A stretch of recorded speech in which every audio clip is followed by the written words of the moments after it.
নমস্কার বন্ধুরা, আমরা রায়াতে আজ আবার একটি রিল ব্লগ নিয়ে হাজির হলাম। আজ হলো 17 সেপ্টেম্বর, মঙ্গলবার। আজকে আবার আমার ছুটির দিন মানেই অন্যরকম প্ল্যানিং। কিন্তু যাই হোক, রাসুর জন্মদিনে ও স্কুলের যে সেলিব্রেশনের পর্বটা বাকি ছিল সেটা আজকে হবে।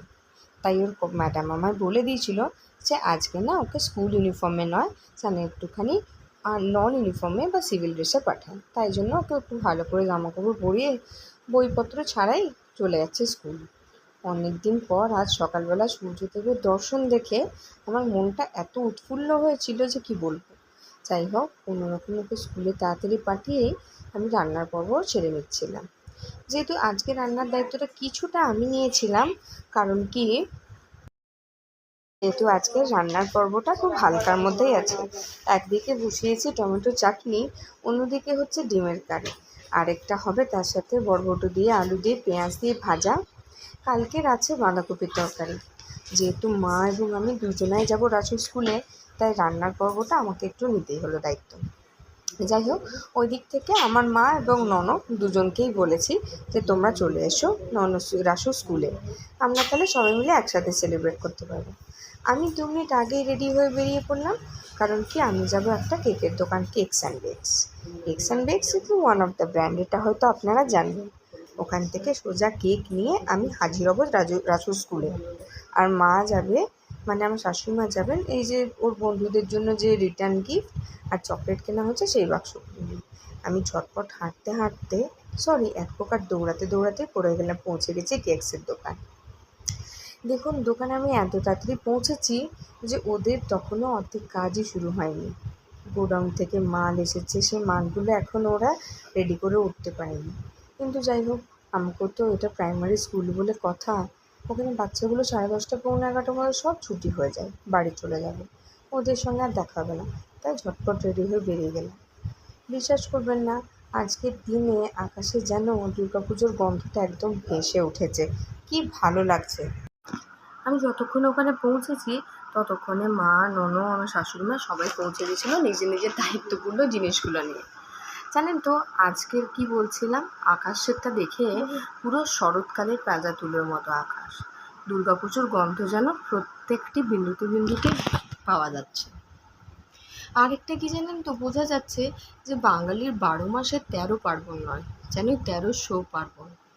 একটা দিন 17 সেপ্টেম্বর, তার সঙ্গে হচ্ছে ভাদ্র মাসের সংক্রান্তি, আবার হচ্ছে বিশ্বকর্মা পূজা, আবার হচ্ছে মনসা পূজা, আবার জানেন তো আজ হচ্ছে ভাদ্র মাসের ভাদো পূর্ণিমা।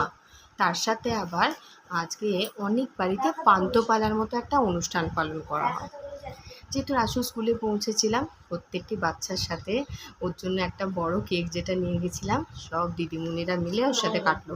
কি খুশি হয়েছিল।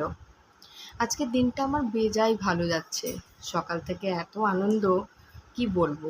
সেই জন্য যখন ব্লগটা করছি, দেখুন আমার গলাতেও যেন আপনারা সেই আনন্দের সুরটা পাবেন। কখনো ভাবতে পারিনি যে রাসু চোখের সামনে এত বড় হয়ে স্কুলে গিয়ে কেক কাটবে। দিনগুলো জলের মতো পেরিয়ে যাচ্ছে। হঠাৎ ব্লগ শুরু করলাম, আজ 1 মাস ছেড়ে 1.5 মাস পেরিয়ে গেল। যাই হোক, ওর ম্যাডামরা সমস্ত কেক কেটে প্রত্যেকটা বাচ্চার হাতে দিয়ে দিয়েছে এবং রিটার্ন গিফট এবং চকলেটগুলো ওদের ব্যাগে ঢুকিয়ে দিয়েছে। কারণ অনেকে তো এত দুষ্টু, যেখানে গিফটটা দিয়েছে সেখানেই ফেলে দিচ্ছে। 1 চামচ কেকও যেন আমার রাসুর মুখে তুলতে নেই। আমাদের কিন্তু তাড়া ছিল, অনুষ্ঠানটা শেষ করে তাড়াতাড়ি বাড়ি ফিরতে হবে, রান্নার পর্ব শেষ করতে হবে। বাড়িতে যে বিশ্বকর্মা পুজোর যে যৎসামান্য পর্ব ছিল সেটা কমপ্লিট করতে হবে। মা, ননদ ওরা সবাই বাড়িতে আসবে, ওদের জন্য সামান্য কিছু অ্যারেঞ্জমেন্ট যেটুকুনি বাকি ছিল সেটা করতে হবে। তারপর দৈনন্দিন কাজ সে তো আছেই। আজকে বিকেলে আবার ইচ্ছা আছে যে আমাদের বাড়ির কাছে আমার বাবার একটা ছোট্ট বাড়ি আছে। ছোট্ট বলা ভুল হবে, বেশ বড়ই একটা বাড়ি আছে। সেটা আবার কমার্শিয়াল পারপাসে ইউজ হয়। সেটার নাম হচ্ছে উপস বলে একটা জিন। তাদের ওখানে বিশ্বকর্মা পুজো, তারা প্রত্যেকবারই আমাদের নিমন্ত্রণ করে। যথারীতি এবারও নিমন্ত্রণ করেছে। বিকেলের দিকে যদি ওয়েদার ভালো থাকে তাহলে আমি, ননদ, রাসু, আমার মা, দিদি, শাশুড়ি মা সবাই মিলে যাব, সেই ইচ্ছাই আছে। দেখা যাক। এখন সোজা রাসুকে নিয়ে যখন আমরা বেরোচ্ছিলাম ততক্ষণে ওর দাদু এসে হাজির হয়ে গেছে। দাদুর সঙ্গেও একটা ফটো তুলে নিলাম। ফটোর পর্ব কমপ্লিট করে আমরা তাড়াতাড়ি বাড়ির উদ্দেশ্যে রওনা হলাম। বাড়ি এসে একটু ফ্রেশ হয়ে রাসুকে স্নান দান করিয়ে খাওয়া দাওয়া করিয়ে আবার বিকেলের পর্ব, তার মধ্যেই ঝটপট করে ব্লগটা দিয়ে দিলাম। আজকের আমার এই ব্লগটা পরিবারের মানুষদের নিয়ে কেমন লাগলো আপনাদের জানাবেন না। যদি ভালো লাগে তাহলে ছোট্ট করে একটা লাইক কমেন্ট, এবং যদি আরও ভালো লাগে তাহলে আমার যে ইউটিউব চ্যানেলটা আছে রাসু এবং পিয়া, সেটাও সাবস্ক্রাইব করতে পারেন। দেখা হবে পরের একটা ব্লগে। ভালো থাকবেন, দেখা হচ্ছে, ততক্ষণের জন্য বাই।